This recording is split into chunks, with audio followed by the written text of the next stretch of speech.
News breakfast తిరిగి స్వాగతం. ఇప్పుడే అందిన వార్త, కేంద్ర గ్రామీణాభివృద్ది మంత్రి గోపీనాథ్ ముండే ఆయనకు ఢిల్లీలో రోడ్డు ప్రమాదంలో దుర్మరణం పాలయ్యారన్న వార్తలు వస్తున్నాయి. సో ఎన్డీఏ ప్రభుత్వానికి ఒక మొదట్లోనే తగిలిన ఓ చిన్న షాక్ అనుకోవచ్చు. గోపీనాథ్ ముండే మహారాష్ట్ర నుంచి ఎన్నికైన బీజేపీ నాయకులు, ఆయన రోడ్డు ప్రమాదంలో దుర్మరణం పాలయ్యారన్న వార్తలు వస్తున్నాయి. ఇంకా ఇతర వార్తలు మనకు బహుశా ప్రోగ్రామ్ ముసేలుగా అందే అవకాశం కనిపిస్తుంది.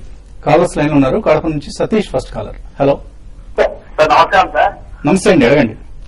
సార్, నా దగ్గర సింటెక్స్ ఎన్సీసీ 3 2 కింద కొన్నాను సార్. అవి ఇంకా 1 year పెట్టాలా లేకపోతే గవర్నమెంట్ పెట్టాలా? మరి చెప్తే అట్లా ఫాలో అవుతాను సార్. సింటెక్స్ ఇంకేదన్నారు? సింటెక్స్, ప్రతిభ, ఎన్సీసీ 3 ఉన్నాయి sir. Nagarjuna construction sir. Okay okay. మూడు కూడా హోల్డ్ చేయమని చెప్పేసి అంటానండి. ఎన్సీసీ రీసెంట్లీ బాగా స్ట్రాంగ్ గా ర్యాలీ అయింది, బట్ స్టిల్ ఇంకా పొటెన్షియల్ ఉంది. స్టాక్ అనమాట 125-140 లెవెల్స్ మధ్యలోకి వెళ్లే పాసిబిలిటీ కనిపిస్తుంది. ఇన్ఫ్రా స్టాక్స్ అన్నింటిలో కూడా బాగా హైట్ అండ్ ఇంట్రెస్ట్ ఉంది. Prathibha one of the stronger players smaller infra companies లో. ఇన్ఫాక్ట్ మున్సిపల్ కార్పొరేషన్స్ ఇట్లా సీవరేజ్ ట్రీట్మెంట్ లో ఇట్లా కంపెనీకి లార్జ్ ఆర్డర్ బుక్ కూడా ఉంది. రీసెంట్లీ గల్ఫ్ లో కూడా డివిజన్ ఓపెన్ చేశారు. డెఫినెట్లీ హోల్డ్ చేయమంటాను Prathibha and NCC.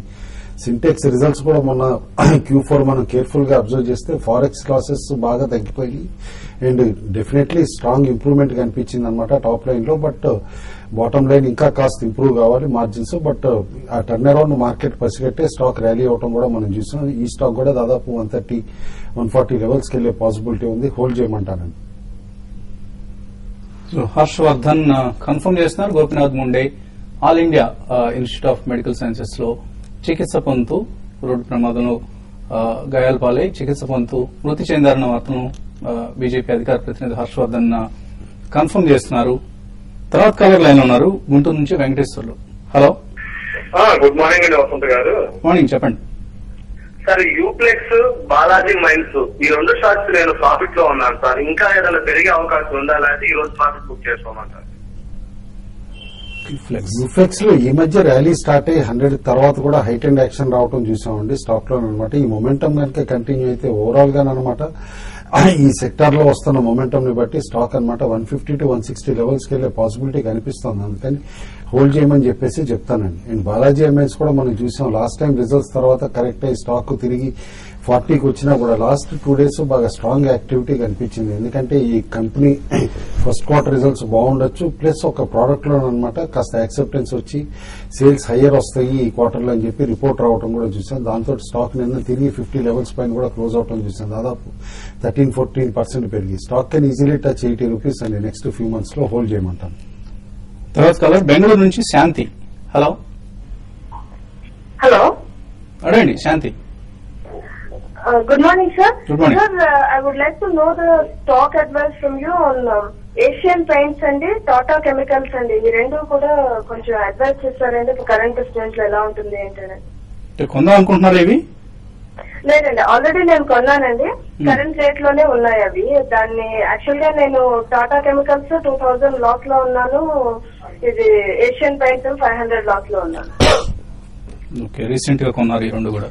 Asian paints results తర్వాత కరెక్ట్ అవటం చూసామండి. స్టాక్ కరెక్ట్ అయినా కూడా తిరిగి కాస్త మోడెస్ట్ రికవరీ తోటి ఈ రిజల్ట్స్ అప్పుడు ఏ ప్రైస్ ఉందో ఆ ప్రైస్ దగ్గర ట్రేడ్ అవుతుంది.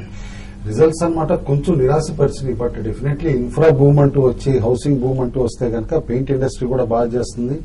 ఆటోమొబైల్ రికవరీ కూడా అనమాట ఆటో పెయింట్స్ కి కంట్రిబ్యూట్ చేస్తుంది. కాబట్టి ఈ పర్టికులర్ సెక్టర్స్ అబ్జర్వ్ చేయమంటాను. Asian Paints strongest player in paints industry కాబట్టి హోల్డ్ చేయండి. మీరు మరీ షార్ట్ టర్మ్ వ్యూ తోటి హోల్డ్ చేయొద్దు. 6 to 9 months వ్యూ తోటి హోల్డ్ చేయండి. డెఫినెట్లీ డీసెంట్ రిటర్న్స్ ఇస్తాయి. ఫెర్టిలైజర్ పాలసీ చేంజెస్ కూడా ఎక్స్పెక్ట్ చేస్తున్నారు కాబట్టి ఫెర్టిలైజర్ కంపెనీస్ లో కాస్త యాక్టివిటీ కనిపిస్తుంది. అదేవిధంగా టాటా కెమికల్స్ కూడా ఈ మధ్య బాగా పెరగటం చూసాం. బట్ కరెంట్ లెవెల్స్ లో కొంచెం రేంజ్ బౌండ్ అయ్యే పాసిబిలిటీ ఉంది. Hold it for another 2 months అండి. డీసెంట్ రిటర్న్స్ ఇస్తుంది. యుఎస్ఏ నుంచి లాస్ట్ కాలర్ లైన్ ఉన్నారు, సత్య. హలో, నమస్కారం అండి. నాకు ప్రైవేట్ బ్యాంక్స్ లో Axis bank and Indus bank and Yes bank and ICICI bank 4 better valuation నుండి ఇప్పుడు కొనుక్కోగలిగిన స్టాక్ ఏం చెప్తారండి? నాలుగిట్లో దేన్ని రికమెండ్ చేస్తారు మీరు? నాలుగిట్లోకి ఇప్పటికీ వాల్యుయేషన్ కాస్త అట్రాక్టివ్ గా ఉంది అని చెప్పడానికి ICICI bank is the best అండి. Largest of the lot but also the best అనమాట ఎట్ కరెంట్ వాల్యుయేషన్స్. నేను అనుకోవటం surprisingly stock can easily cross 2000 rupees కూడా అనుకుంటున్నాను ఐసిఐసిఐ బ్యాంక్. ఎందుకంటే రీసెంట్ రిజల్ట్స్ తర్వాత చూస్తే లాస్ట్ 2-3 ఇయర్స్ స్టెప్స్ ఏదైతే గనక చందనా కొచార్ తీసుకున్నారని అనమాట అది బాగా పే ఆఫ్ చేస్తోంది బ్యాంక్ ఇప్పుడు అనమాట. అండ్ ఇక్కడి నుంచి డ్రమాటిక్ గా సర్ప్రైజింగ్లీ గ్రేట్ రిజల్ట్స్ వచ్చే పాసిబిలిటీ ఉంది కాబట్టి ఫస్ట్ చాయిస్ ఐసిఐసిఐ బ్యాంక్ అండి, second choice Sindhu bank, third is Axis, fourth is Yes bank అండి. అలాగే ఈమెయిల్ సందేహాలు కూడా వచ్చాయి. శ్రీనివాసు మాదిరెడ్డి అడుగుతున్నారు, ఇన్ఫ్రాస్ట్రక్చర్ స్పేస్ లో Sadbhav engineering, NCC, Patel engineering ఈ మూడిట్లో దేన్ని కొనొచ్చు లేదా ఇంకేదైనా ఇతరత్ర స్టాక్ మీరు రికమెండ్ చేస్తారు? సద్భావ్ రిజల్ట్ కూడా 2 days బ్యాక్ వచ్చిందండి, ఫ్లాట్ గా వచ్చింది. బట్ డెఫినెట్లీ బెటర్ దాన్ మిగతా చాలా ఇన్ఫ్రా ప్లేయర్స్ కంటే కూడా వచ్చింది. And western India basically Gujarat side based company కాబట్టి మోడీ గవర్నమెంట్ వచ్చిన తర్వాత బెనిఫిట్ అవుతుందని కూడా కాస్త యాక్టివిటీ పెరిగింది స్టాక్ లో. హోల్డ్ చేయమంటాను సద్భావ్ ఆల్రెడీ మీరు కొనుంటే. బట్ మొమెంటమ్ రిటర్న్స్ అంటే NCC can give surprisingly current levels నుంచి కూడా 30-40% రిటర్న్స్ ఈజీగా ఇస్తుందని అనుకుంటున్నాను. పటేల్ ఇంజనీరింగ్ లో ఒక మేజర్ న్యూస్ ఫ్లో ఉందండి, అలా రియల్ ఎస్టేట్ డివిజన్ ఏదైతే ఉందో అనమాట దాని డీమెర్జర్ వాల్యూ అన్లాక్ చేస్తారని. అదంటూ అయితే గనక పటేల్ సడన్ స్పాట్ వచ్చే పాసిబిలిటీ ఉంటుంది. అలాగే సతీష్ అడుగుతున్నారు, బన్స్వారా సింటెక్స్ అనుకుంటాను 84 లో షార్ట్ టర్మ్ కోసం కొన్నారు, ఎంత టార్గెట్ ఎక్స్పెక్ట్ చేయొచ్చు? ఈ రీసెంట్లీ పెరుగుతున్న స్టాక్స్ అన్ని మిడ్ క్యాప్ స్మాల్ క్యాప్ లో టెక్స్టైల్ లో అది సింథటిక్ టెక్స్టైల్ ప్లేయర్ అనమాట. అంత గ్రేట్ ఆపర్చునిటీ అయితే ఉందని అనుకుని వాల్యూషన్ అట్రాక్టివ్ గా ఉన్నా కూడా ఈ మొమెంటమ్ లో ట్రేడ్ చేసి 20-30% రిటర్న్స్ వచ్చినప్పుడు ఎగ్జిట్ అవడం బెటర్. మధు హైదరాబాద్ నుంచి అడుగుతున్నారు, నిఫ్టీ జూన్ 7600 కాల్ 60 రూపాయలు కొన్నారు, అలాగే 7100 పుట్ తీస్తున్నారు 55 లో, హోల్డ్ ఆర్ ఎగ్జిట్? పుట్ అయితే ఎగ్జిట్ అవ్వమని చెప్పేసి చెప్తానండి, కాల్ అయితే హోల్డ్ చేయమంటాను. ఎందుకంటే 7500-7600 లో సర్ప్రైజింగ్లీ కొంత బిల్డప్ కనిపించింది.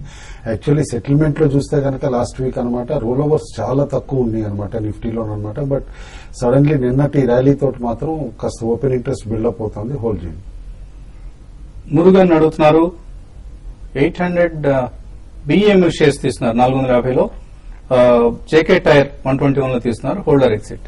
రెండు హోల్డ్ చేయమంటానండి. బిఈఎంఎల్ టర్న్ అరౌండ్ రిజల్ట్ కూడా చూపించారనమాట. డెఫినెట్లీ పాస్ట్ సిన్స్ అన్ని కంప్లీట్ అయ్యి ఇప్పుడు క్లియర్లీ తిరిగి గ్రోత్ పాత్రలోకి వచ్చింది బిఈఎంఎల్. సర్ప్రైజింగ్లీ ఇక్కడి నుంచి కూడా అనదర్ 50-60% స్టాక్ పెరిగే పాసిబిలిటీ ఉంది. రామకృష్ణ, వీగార్డ్, అదానీ పోర్ట్స్ ఈ రెండు మీడియం టర్మ్ కోసం ఎలా ఉంటాయి? రెండు గుడ్ స్టాక్స్ అండి. వీగార్డ్ అనమాట కన్స్యూమర్ అప్లయన్సెస్ లో one of the stronger players కింద ఎమర్జ్ అవుతుంది. ఇది వరకు ప్యూర్లీ మనకి స్టెబిలైజర్ కంపెనీ కింద చూసేవాళ్ళం, కానీ ఇప్పుడు మిగతా అప్లయన్సెస్ కంపెనీ అగ్రెసివ్ గా మార్కెట్ చేస్తుంది, హోల్డ్ అండి. అదానీ పోర్ట్స్ కూడా recently couple of ports acquisition కూడా దామరా పోర్టు ఇంకా అదర్ పోర్ట్స్ కూడా ఎక్విషన్ లో పెట్టుకున్నారు కాబట్టి స్ట్రాంగ్ గా పెరిగే పాసిబిలిటీ ఉంటుంది. బిఎంఎల్ 495 లో, ఒరిస్సా మినరల్ 3500 లో తీస్తున్నారు, కారణం రాజేంద్రన్, ప్రాఫిట్స్ బుక్ చేసుకోవచ్చు ఇక్కడ? రెండు హోల్డ్ చేయమంటానండి, తొందరపడి ప్రాఫిట్ బుక్ చేయొద్దంటాను. ఇక్కడి నుంచి కూడా మిడ్ క్యాప్స్ లో అనమాట ఇంకా డీసెంట్ రిటర్న్స్ చాలా వచ్చే పాసిబిలిటీ ఉంది కాబట్టి ట్రైలింగ్ స్టాప్ లాస్ పెట్టుకోండి కాస్త డిస్టెంట్ గా, maybe 15% lower trailing stop loss పెట్టుకుని పొజిషన్స్ కంటిన్యూ చేయాలి. ముఖర్జీ అడుగుతున్నారు, రిలయన్స్ విజన్ ఫండ్ లో ఎస్ఐపి స్టార్ట్ చేయాలనుకుంటున్నారు, ఇది డైవర్సిఫైడ్ ఇంట్లో మంచి స్కీమ్ అయినా లేదా వేరే ఫండ్ ఏదైనా రికమెండ్ చేస్తారా? I would not suggest Reliance Vision. It's diversified, but I think it's not a focused fund of Reliance. I think they have a Reliance regular saving fund and ఉంటుంది equities లో, so you can look at Reliance. But otherwise, you have HDFC equity, HDFC top 220, regular, or DSP BlackRock top 100 fund is a good fund. You can start in DSP BlackRock top 100. Venkat అడుగుతున్నారు, Madhucon projects ఇక్కడ investment కు అనువుగా ఉందా, తీసుకోవచ్చా? 10-11 rupees ఉన్న stock ఇప్పుడు దాదాపు 33-34 కి వచ్చేసిందండి. కొంచెం ప్రైజీగా ఉంది, wait for 10% correction to buy. So కొద్దిగా కరెక్షన్ వచ్చినప్పుడు తీసుకోండి. వరుసగా అప్పర్ సర్క్యూట్స్ లో ఉంటున్న స్టాక్ ఇది, మార్కెట్ ర్యాలీ అయినప్పుడల్లా బాగా పార్టిసిపేట్ చేస్తుంది. And last mail Harnath Reddy, Tilak Nagar, Goodricke group ఈ రెండు రిజల్ట్స్ ఎలా ఉన్నాయి, తీసుకోవచ్చు ఇక్కడ?